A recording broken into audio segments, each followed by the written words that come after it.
يا باشا انا مش بحلق شعر، انا بنحت لوحه فنيه. انت بعد الحلاقه دي هتبقى ترند على السوشيال ميديا.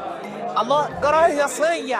هو في ايه صوت الدوشه اللي بره دي الناس اللي بره عامله دوشه معانا. لا مؤاخذه يا باشا، اما اطلع اشوف الدوشه اللي بره دي في ايه. دي عالم جرابيع وصيع. جرايه صيع. اللي هيقف هنا يقف باحترامه. دلوقتي عرفتوا قيمه الحلاق دي؟ شويه جرابيع وصعاليك، شعركم معفن وريحه عراكم منتنه بتقلب لي المحل. طب ايه رايكم بقى ان اللي مش مستحمي مش هيخش المحل يا كلاب؟ دايما تستحموا بعد الحلاقه. طب انا ذنب امي ايه اشم ريحتكم؟ انا دي حاجه تقرف. يا ديشا باشا انا واقف من العيد اللي فات، عايز اشوف عيالي بقى. يا كمال، يا كمال، اي واحد معفن يعمل دوشه الغي الحجز بتاعه. شوف بقى يا باشا، بعد الحلاقه دي هتلاقي الناس بتقف في طابور علشان بس تسالك مين اللي قصلك شعرك. دي مش مجرد حلاقه، دي علامه تجاريه. ايه ده يا باشا؟ انا دافع 500 جنيه عشان تحلق لي زيرو؟ يا باشا زيرو دي حلاقه الملك الاصلع. نيكست اللي بعده.